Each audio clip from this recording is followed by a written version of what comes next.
வணக்கம், welcome to lateral கல்வி. இன்னைக்கு நம்ம பார்க்க போற விஷயம் என்ன அப்படின்னு பாத்தீங்கன்னா இன்றைய இலக்கியம் தான் நம்ம இன்னைக்கு பார்க்க போறோம். ஓகேங்களா? சரி, நான் அறிமுகப்படுத்துற அந்த புத்தகம் என்ன அப்படின்னு பாத்தீங்கன்னா, இது பாத்தீங்கன்னா கோபல்ல கிராமம், இது கோபல்லபுரத்து மக்கள் அப்படின்னு சொல்லிட்டு இந்த ரெண்டு புத்தகத்தை அறிமுகப்படுத்துறேன். இது என்ன பாத்தீங்கன்னா கி ராஜநாராயணன் எழுதின புத்தகம் இது ரெண்டுமே. ஸோ இது என்ன அப்படிங்கிறது பார்க்கறதுக்கு முன்னாடி ஒரு சின்ன கதையை பார்த்துட்டு இதுக்கான தனித்தனி வீடியோஸ் நான் அடுத்தடுத்து போடுறேன். இப்போ நான் இதோட அறிமுகம் என்ன அப்படிங்கிறத நான் சொல்றேன். ஓகேங்களா? சரி, கி ராஜநாராயணன் யார் அப்படின்னு பார்த்தீங்கன்னா, அவர் பார்த்தீங்கன்னா கரிசல் இலக்கியத்தோட பிதாமகன் அப்படின்னு சொல்லுவாங்க.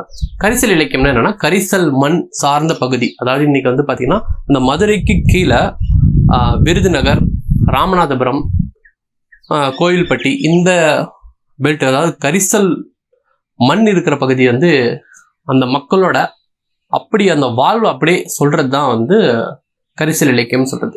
இதோட முன்னோடி பிதாமகன் பார்த்தீங்கன்னா கி ராஜநாராயணன் அவர்கள் தான். அவர்கள் எழுதின அந்த புத்தகம் தான் பார்த்தீங்கன்னா கோபல்ல கிராமம், அடுத்தது கோபல்லபுரத்து மக்கள் அப்படின்ட்டு.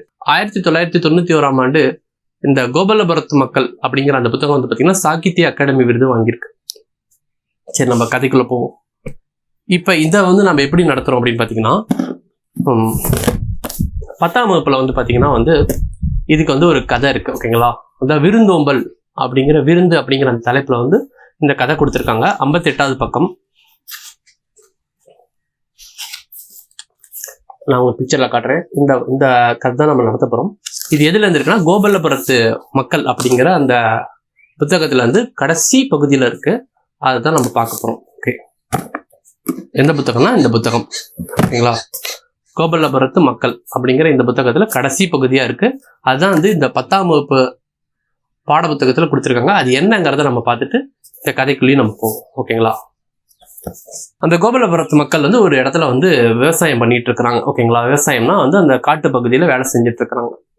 அங்க தூரத்துல இருந்து பாக்குறாங்க. தூரத்துல இருந்து பார்த்தோன்னா யாரோ ஒருத்தவங்களை கூட்டிட்டு வர மாதிரி இருக்கு. ஒரு சன்னியாசி இல்ல சாமியாரை கூட்டிட்டு வர மாதிரியே இருக்கு.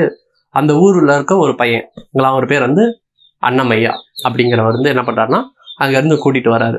கதையை நல்லா கவனிங்க. அவர் கூட்டிட்டு வரும்போது பாத்தீங்கன்னா இங்க இருந்து மக்கள் பாக்குறாங்க. பார்த்தோன்னா யார் அது அப்படின்னு பார்த்தோன்னா அது பாத்தீங்கன்னா அன்னமையா கூட்டிட்டு வர்றாரு.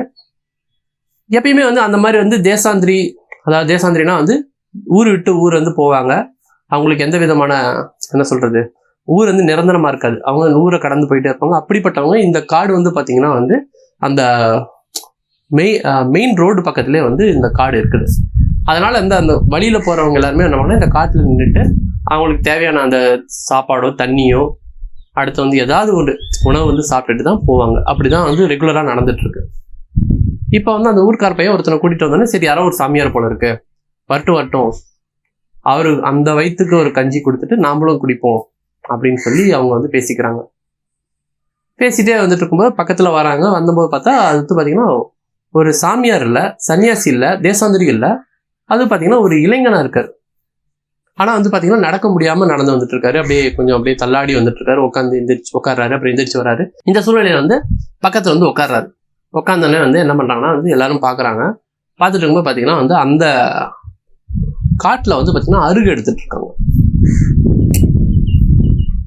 அப்படி அருகு எடுத்துட்டு இருக்க டைம்ல இவர் என்ன சொல்றாருன்னா பார்த்தோன்னே ரொம்ப டயர்டா இருக்கு. அவர் பார்த்தோன்னே கேட்கறாரு, நீங்க எங்க இருந்து வரீங்க அப்படின்னு சொல்லி கேட்கறாரு. அவரால் பேசவே முடியல, பதில் சொல்லவே முடியல. ரொம்ப டயர்டா இருக்கனால அமைதியா இருக்கிறாரு. அதுக்கப்புறம் என்னன்னா கொஞ்ச நேரம் கழிச்சு, சரி அதாவது நீங்க சாப்பிடலாமா, நீராகாரம் சாப்பிடலாமா அப்படின்னு சொல்லி கேட்கறாங்க. உடனே அவருக்கு ஒரு சந்தோஷம், அப்பா பரவாயில்ல, அந்த பசி ஏதோ ஒரு மயக்கத்துல இருக்கிறாரு, நீராகாரம் சாப்பிடலாம் அப்படின்னு சொல்லி சொல்றாரு. உடனே பக்கத்து அருகு எடுக்கிற அந்த தோட்டத்துக்குள்ள போறாங்க. அங்க வேலை செய்யறவங்க என்ன பண்ணுவாங்கன்னா களையத்துல, அதாவது அவங்களோட ஒரு சின்ன ஒரு ஒரு களையத்துல இருந்து என்ன பண்ணுவாங்கன்னா நீராகாரம் எடுத்துட்டு வந்துருப்பாங்க. ஓகேங்களா? அதனால அவங்க பாத்தீங்கன்னா அதிகாலையிலே வந்திருப்பாங்க அந்த காட்டுக்கு வேலை செஞ்சுட்டு இருக்காங்க.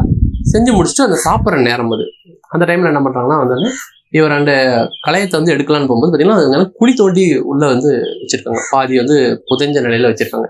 ஏன்னா காக்கா தட்டி விட்டுரும், ஏதோ ஒன்று தட்டி விட்டுரும் அப்படிங்கிறதுக்காக அவங்க குழி தோண்டி வச்சிருக்காங்க. அதே மேலே அந்த சாப்பிட்றதுக்கான அந்த கிண்ணத்தையும் வச்சிருக்காங்க. அதான் தொட்டாங்குச்சி மாதிரி ஒன்று இருக்கும், அதையும் வச்சிருக்காங்க. இப்போ என்ன பண்றாங்கன்னா போய் அண்ணாமையா என்ன பண்றான் போய் அதை ஓப்பன் பண்ணி அதில் இருக்கிற இடத்த வந்து மேலே இருக்கிற அந்த சாப்பாடு இல்லாமல் மேலே இருக்கிற அந்த நீச்சல் தண்ணி வந்து என்ன பண்ணுறாங்கன்னா வந்து ஊற்றி கொடுக்குறாங்க. இவர் வந்து அப்படியே குடிக்கிறாரு. அப்படி குடிக்கும்போது என்ன ஆகுதுன்னா வந்து அப்படியே அவரோட பசி நீங்கி அப்படியே அந்த ஒரு அந்த கலப்பு அத்தனை அவ்வளோ நேரம் கலப்பாக இருந்தது வந்து பார்த்திங்கன்னா வந்துட்டு அப்படியே ரொம்ப கொஞ்சமாக வந்து கலப்பு நீங்கி அப்படியே டயர்லாம் போகுது. கண்கள்லாம் பிரகாசம் ஆகுது. அது வரைக்கும் இருந்த அந்த ஒரு மிகப்பெரிய ஒரு துயரமான நிலையை வந்து அப்படியே கொஞ்சம் கொஞ்சமாக என்ன ஆகுதுன்னா வந்து நீங்குது. அதை குடிச்சிட்டு கொஞ்ச நேரம் அப்படியே ரெஸ்ட் எடுக்கிறாரு. அப்புறம் பார்த்தீங்கன்னா வந்து ரொம்ப இவ்வளோ தூரம் வந்தனால வந்து ரொம்ப அலுப்பாக இருந்தனால வந்து டயர்டாக இருக்கனால அப்படியே கொஞ்ச நேரம் ரெஸ்ட் எடுத்து அப்படியே கண்ணை மூடி தூங்குறாரு. அதை பார்த்தோன்னா அண்ணமையா வந்து பரவாயில்ல தூங்கட்டும் அப்படின்னு சொல்லி பார்த்துட்டு இருக்காரு. ரொம்ப இறக்க குணத்தோடு பார்த்துட்டு இருக்காரு. அப்புறம் அவர் எந்திரிச்ச உடனே என்ன பண்ணுறாருன்னா வந்துட்டு சரி வாங்க, என்னோட ஃப்ரெண்டு வந்து சுப்பையாங்கிற வந்து இருக்கான், அவனோட நிலத்துலையும் வந்து பார்த்தீங்கன்னா அருகு எடுத்துகிட்டு இருக்காங்க, நம்ம அங்கேயும் போகலாம் அப்படின்னு. சரி போகலாம் அப்படின்னு சொல்லிட்டு இவங்களும் போகிறாங்க. அங்கே இருக்கிறவங்களும் என்ன பண்ணுறாங்கன்னா வந்துட்டு சாப்பிட்றதுக்கு ரெடி ஆகிறாங்க. மதியான சாப்பாடுக்கு அவங்க வந்து என்ன பண்ணுறாங்கன்னா வாங்க வந்து சாப்பிட்லாம், சேர்ந்து சாப்பிட்லாம் அப்படிங்கிறாரு. இவரையும் கூப்பிட்றாங்க, புதாலையும் கூப்பிட்டோடனே வந்துட்டு சரி அவரும் போகிறாரு. போயிட்டு சாப்பிட்றதுக்கு ரெடி ஆகிறாரு. ஏன்னா பசி தானே, பசி ரொம்ப இருக்கனால வந்து அந்த பசியில் வந்து சாப்பிட்ணுங்கிற அந்த எண்ணம் வருது. அதுக்கப்புறம் அவங்க கொடுக்குற அந்த சாப்பாடையும் வந்துட்டு சாப்பிட்றாரு. அது வந்து பார்த்திங்கன்னா உருண்டையாக பிடிச்சி கொடுக்குறாங்க. அவரால் அதை சாப்பிட முடியல. அதில் நிறையா துவையல் அது இதுன்னு போட்டு கொடுத்துருக்காங்க. ஒரு பாதி உருண்டை தான் அவரால் சாப்பிட முடியுது. அதுக்கு மேலே சாப்பிட முடியல. அந்த அவரோட அந்த வாசனை வந்து அவர் பிடிக்கல போல இருக்கு. ஏதோ ஒரு மாதிரி இருந்திருக்கு. அதனால பாதி தான் சாப்பிட்ருக்காரு. மீதி வந்து யார் நம்ம அண்ணம்மாவும் சுப்பையாவும் வந்து பார்த்தீங்கன்னா வந்துட்டு முழு உருண்டை ஒரு உருண்டை சாப்பிட்றாங்க. சாப்பிட்டு முடிச்சுட்டு அதுக்கப்புறம் என்ன பண்ணுறாங்கன்னா வெத்தலை பாக்கு போடலாம் அப்படின்னு சொல்லிட்டு பார்த்துட்டு இருக்காங்க. அதுக்கப்புறம் சாப்பிட்டு முடிச்சுட்டு அப்படியே ஒரு ஓய்வாக ஒரு இடத்துல வந்து ரெஸ்ட் எடுக்கிறாங்க. இதோட இந்த புத்தகத்தில் கதை முடியுது. இந்த கதை எதுக்காக கொடுக்கப்பட்டிருச்சுன்னா நம்மளோட விருந்தோம்பல் எப்படி இருந்துச்சு அப்படிங்கிறத பற்றி தெரிஞ்சுக்கிறதுக்கு தான் இந்த கதை கொடுத்துருக்காங்க.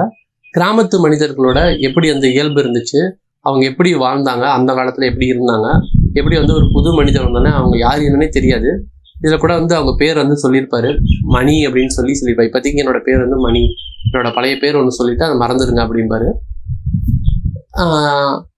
அவங்க யாருன்னே கூட தெரியாது, அந்த மனிதர்கள் யாருன்னே கூட தெரியாது. ஆனால் அவங்களோட அந்த பசியை வந்து போக்குறது வந்து நம்மளுக்கு ரொம்ப முக்கியமாக இருந்துச்சு. நம்ம முன்னோர்களாக இருந்தாலும் யாராக இருந்தாலுமே ஒருத்தவங்க பசி அப்படின்னு வந்துட்டாங்கன்னா அந்த பசியை போக்குறது நம்மளுக்கு அடிப்படை கடமையாக இருந்துச்சு. அதை தான் வந்து இந்த பாடத்தில் சொல்லியிருக்காங்க. சரி, இப்போ இந்த பகுதி வந்து பார்த்திங்கன்னா அந்த 10ஆம் வகுப்பு பாடப்புத்தகத்தில் இருக்குது. சரி, இந்த ஒட்டுமொத்த கதையுமே என்ன அப்படின்னு நம்ம தெரிஞ்சுக்கணும் அப்படின்னா நான் உங்களுக்கு ஒரு ஷார்ட் அண்ட் ஸ்வீட்டாக சொல்கிறேன். இந்த பாடம் நடத்துறதுக்காக தான் நான் வந்து இந்த 2 புத்தகத்தையும் படித்தேன். ஃபர்ஸ்ட் எடுத்தோடனே வந்து பார்த்திங்கன்னா கோபல்ல கிராமம். இந்த கோபல்ல கிராமம் அப்படிங்கிற அந்த புத்தகம் வந்து பார்த்திங்கன்னா வந்து கிட்டத்தட்ட வந்து ஒரு 17ஆம் நூற்றாண்டு, ஓகேங்களா, 1700களில் நடக்கிற விஷயத்த வந்து ஆரம்பிக்குது இந்த கதை. இன்னைக்கு தமிழ்நாட்டில் இருக்கிற வந்து இதில் கொடுத்துருக்க அந்த இது வந்து பார்த்திங்கன்னா நாயக்கர் அப்படிங்கிற அந்த இனம் வந்து எப்படி வந்துச்சு, எப்படி தமிழ்நாட்டுக்குள்ளே வந்துச்சு, அந்த கிராமத்து மக்கள் எப்படி வந்தாங்க அப்படிங்கிறது தான் இதில் கொடுத்துருக்காங்க. கிருஷ்ணதேவராயர் ஆட்சி செய்கிற பகுதியில் வந்து பார்த்திங்கன்னா வந்துட்டு ஆந்திரா பகுதிகளில் இருந்திருக்காங்க இந்த கிராமம். அங்கே வந்து வாழ்ந்துட்டு இருந்திருக்காங்க. அப்போ வந்து ஒரு சில பிரச்சனையால், ஒரு இஸ்லாமிய அரசனோட பிரச்சனையால் என்ன பண்ணுறாங்கன்னா அங்கேருந்து வந்து தப்பிச்சு தமிழ்நாட்டுக்கு வராங்க. தமிழ்நாடுனா அன்னைக்கு இருந்த பகுதி வந்து இன்னைக்கு தமிழ்நாடுன்னு சொல்ல முடியாது, அப்படியே தாண்டி வராங்க. வரும்போது பார்த்திங்கன்னா இப்போ இருக்கிற அந்த ஊருக்கு வந்து வராங்க. அதாவது கோபல்ல கிராமம் அப்படிங்கிற அந்த ஊருக்கு வந்து உட்காந்து அந்த ஊரில் வந்து காடாக தான் இருக்கும். எப்பயுமே அந்த இடத்துல காடாக தான் இருந்திருக்கு. அப்போ அந்த காடாக இருக்க டைமில் அவங்க என்ன பண்ணுறாங்கன்னா வந்துட்டு அதை கொஞ்சம் கொஞ்சமாக வெட்டி அதை சமப்படுத்தி அதை வந்து வயலாக மாற்றி அதை மனிதர்கள் வசிக்கக்கூடிய இடமா எப்படி மாற்றி எப்படி இருந்தாங்க.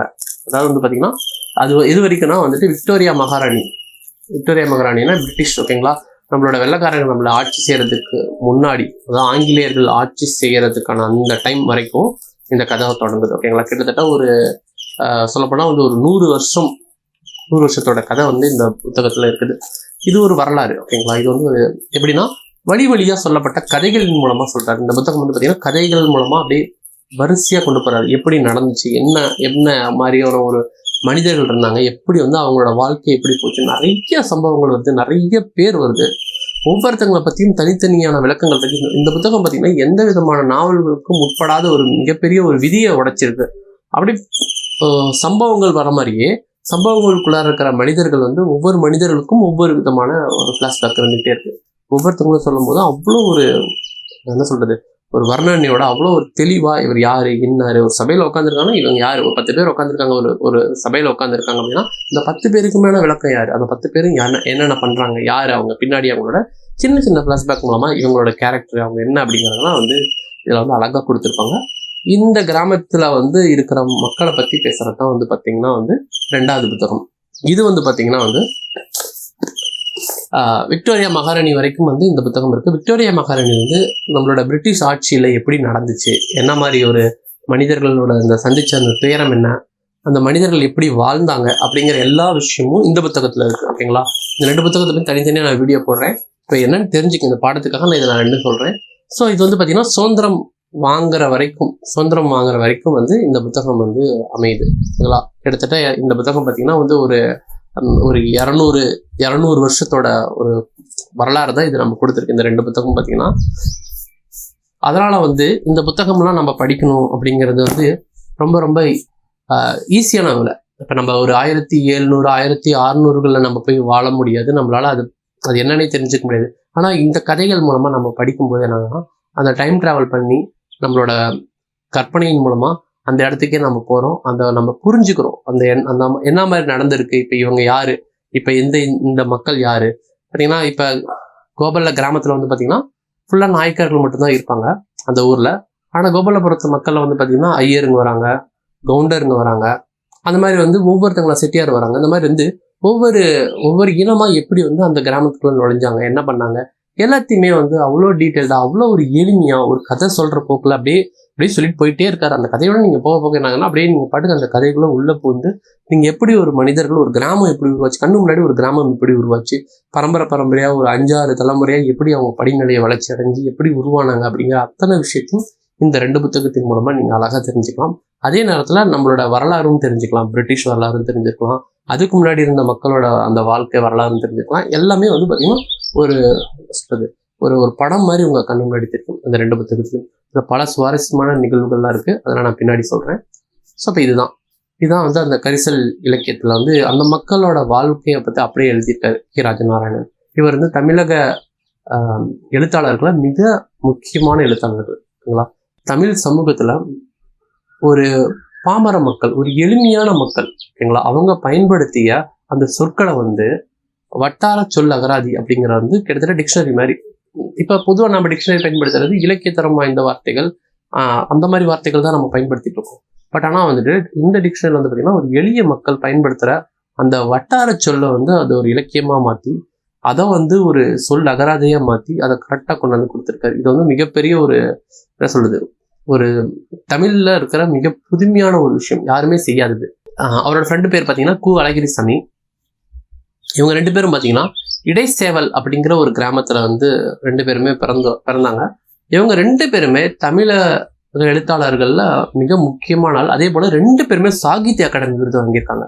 உயரிய விருதான சாகித்ய அகாடமி விருது 2 பேருமே வாங்கியிருக்காங்க. 2 பேரும் நண்பர்கள், ஒரே ஊர்ல வசிச்சவங்க. இந்த மாதிரி இந்தியாவில் எந்த விதமான எழுத்தாளர்களும் இந்த மாதிரி 2 பேருமே ஒரே ஊரை சேர்ந்தவங்க, ஒரே காலகட்டத்துல ஒரே நண்பர்களா இருந்து சாகித்ய அகாடமி விருது வாங்கினதே இல்லை. ஆனா கி. ராஜநாராயணனும் கு. அழகிரிசாமியும் வாங்கியிருக்காங்க. அது மிகப்பெரிய ஒரு முக்கியமான விஷயம். எல்லாமே இவங்களாம் கரிசல் இலக்கியத்தோட மிக முக்கியமானவர்கள், அதாவது முன்னோடிகள்னு சொல்லுவாங்க. வேட ராமமூர்த்தி, அதுக்கப்புறம் பாத்தீங்கன்னா பூமணி, அடுத்து பாத்தீங்கன்னா சேப்பிரகாசம், இந்த மாதிரி நிறைய பேர் இருக்காங்க. நிறைய பேர் பாத்தீங்கன்னா சோ தர்மன், இவங்கெல்லாம் பாத்தீங்கன்னா அந்த கரிசல் மக்களோட அப்படியே அந்த வாழ்க்கையை அப்படியே எடுத்து படம் பிடிச்சி காட்டுறாங்க. அது நம்மளுக்கு ரொம்ப ரொம்ப முக்கியம். ஏன்னா கரிசல் இலக்கியம்ங்கிறது ஒரு மக்களோட இலக்கியம். கிட்டத்தட்ட பாத்தீங்கன்னா எஸ். ராமகிருஷ்ணனும் கூட அதுலதான் வராரு. ஸோ இந்த மாதிரி எல்லாரும் அந்த கரிசல் இலக்கியத்தை நம்ம தெரிஞ்சுக்கணும். ஏன்னா ஒரு மக்களோட வாழ்க்கையை நம்ம புரிஞ்சுக்கணும் அப்படின்னா இதெல்லாம் ரொம்ப ரொம்ப அவசியம். அதை நம்ம தெரிஞ்சுக்கிறதுக்கு நம்மளோட முயற்சிகள் நம்ம தொடர்ந்து எடுப்போம். தொடர்ந்து இணைஞ்சிருங்க. நன்றி, வணக்கம்.